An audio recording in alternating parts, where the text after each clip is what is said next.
Give me a couple more minutes. Oh, oh, oh. Hey, Dane, your E85 jug, it's full.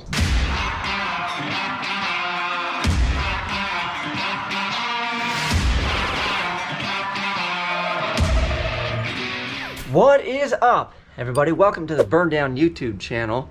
We're out here again today. A little bit of leisure today. I had some fun with my son this morning. We did some scooter riding, some basketball. I got a 7-year-old. And he seems like he's kind of like a basketball, and he's really tall for his age. So we did some of that stuff. Oh! It's the afternoon, I figured we could chip away a little more at the Maliboom. So I want to share this with you. My buddy Ahmad came through. I put out a PSA, public service announcement. I'm like, man, I need some larger tires just for mock-up. Because what we're going to be working on now, we spun the Maliboom around, and we're going to cut the back out. So we're going to fit a larger tire in there. So, ta-da!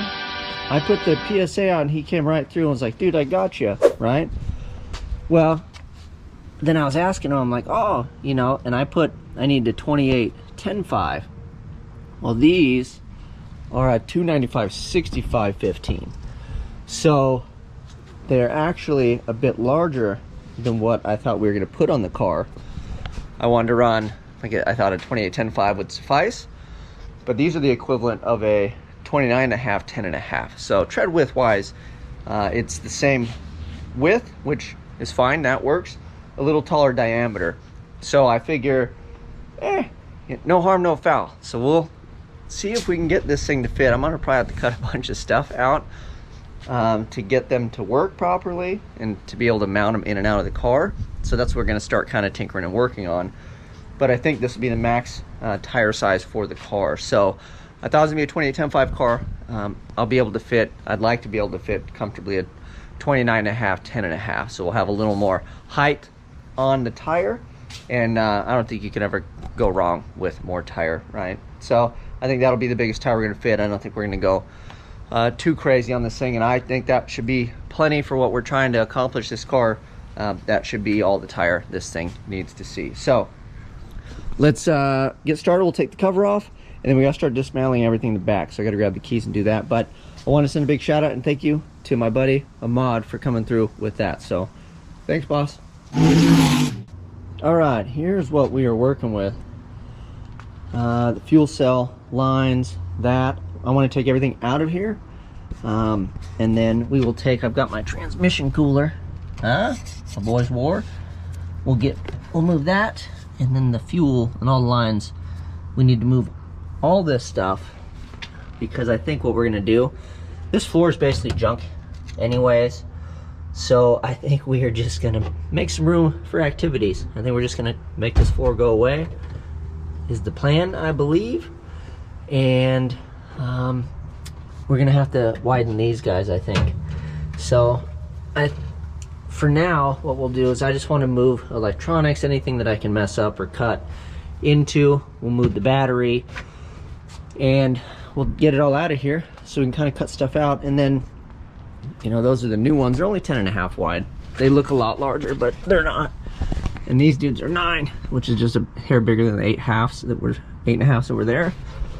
So I'm hoping we have clearance. And this rear end is actually shortened already. So this thing is only, I forget the width on it, but it is shorter, and I have spacers in here to get these to stick out. So the trick is going to be clearing the shocks when we move it inboard, and then clearing the frame, because the way the frame sits, I don't know if you can see, I can't see over there, but it gets close to the front of the tire, so the frame actually might need to jog in depending. And then the wheel tubs. So I think we're going to cut the wheel tubs out. These guys here, and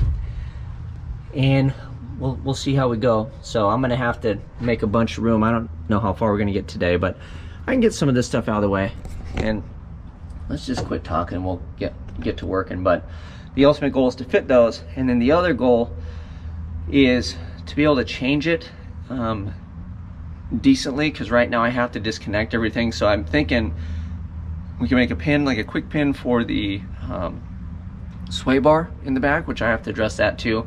Everybody pointed out when I did it that it was wrong, so I have to make a capture for it, because that thing isn't happy, so you guys are correct again. So we'll get that adjusted. We'll make probably a quick link pin so I can just pull like the pin on that when we need to change tires. And then I have to drop shocks, but even right now with everything dropped, leaving the link bar in though technically, so I think I might have a bit more room. I have to rock this thing, and these barely fit out from the lip here and then the frame itself, like, and these aren't as wide as those or as tall, and that's another issue. So if we make all the room in there and we get into it, I might move this lip, raise this up. So I don't want to round it because I think that would be ugly. I like the shape of this thing. So what we'd end up doing is just sectioning or cutting this thing, and then probably just bringing it up so the radius would be like a little larger opening but the same shape, if that makes sense. So it would just come up, you know, however high we needed to be able to change these. Because on drag and drive, you have to change. We're gonna be running slicks this go around because the radial game, just, you know, the tracks that they prep for you guys don't really work all that well if you're trying to 60 foot like at all. And you don't want to blow a run because then you got to come back around, because if you're not putting up a time.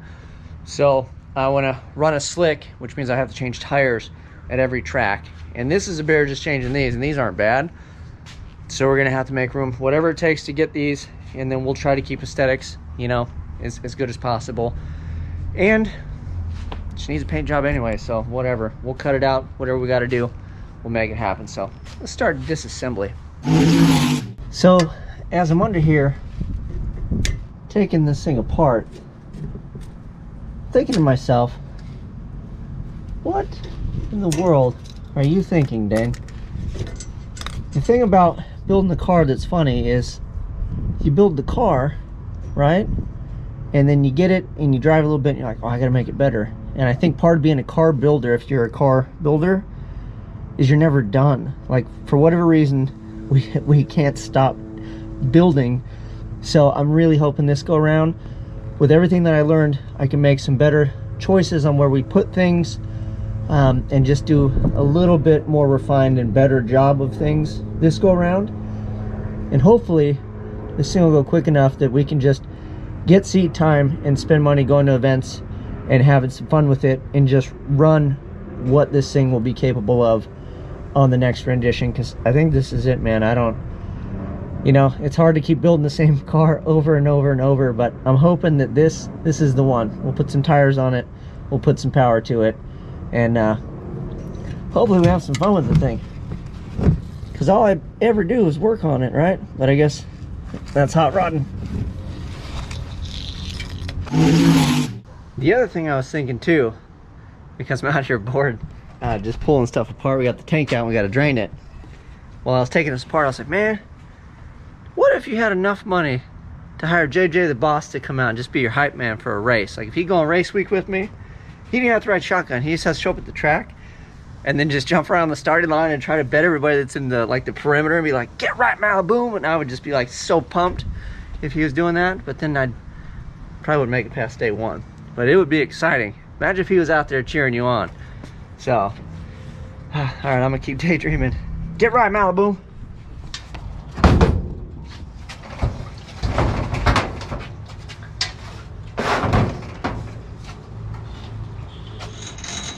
All right, we got the E draining out of the tank. Look at all this room for activity.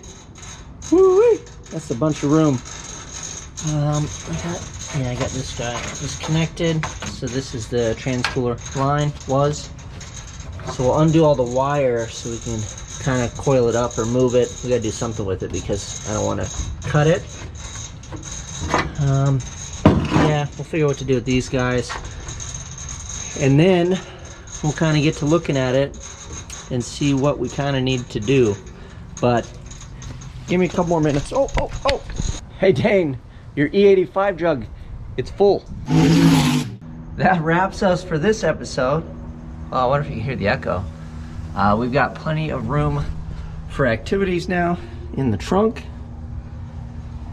And man, this is a big old girl. She's a big girl. So,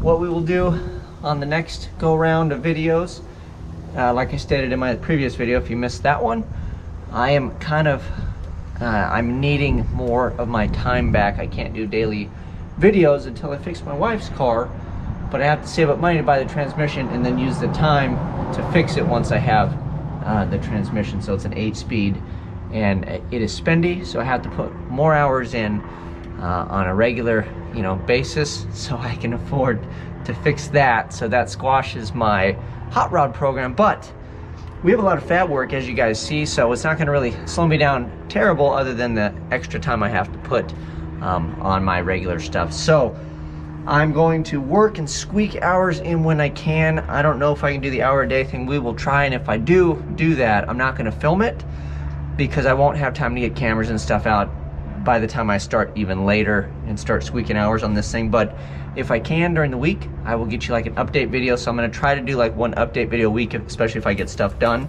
And if I don't, then I don't really have anything to update. So that's what we're gonna do. We're gonna do weekend videos, so at least 2 a week. I'll shoot for 3 until I get real life sorted, and then we'll get back to the fun stuff. But I'm gonna continue to make progress, but I'm not gonna bring you along for every single step of the journey. But if I do make progress over the week, at the end of the week, I'll give you a progress report update, and we'll show you where we got. So I'm hoping to get some of this stuff cut out and bring you another video with some room kind of made and a plan on how we're gonna fit those big old Mama Jamma tires. And then I also have to get those mounted up.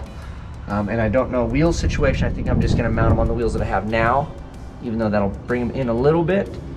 But at least if I have that, it's a starting point, and then I can make sure I have enough room for, I think we're gonna run a 10-inch rim is the goal. I have 8s on it now, but I gotta work with what I got. I don't have money to waste on other stuff. So we'll see how we go. I'll bring you guys along. Thank you all for watching. Please visit the sponsors. They help make this possible, and I couldn't do it honestly without you guys. So it works hand in hand. It's a circle of life, I guess. You guys watch videos, you enjoy stuff. The sponsors come because people watch things, and then obviously they need to move and sell parts. So go get your deal on your scat rods. Go visit War Performance, help them out. Champion Cooling Systems, Happel, all of it. Talk to Ryan if you need a converter, you need transmission stuff, you need turbos, VS Racing. You guys know the drill. Till next time, I'm out.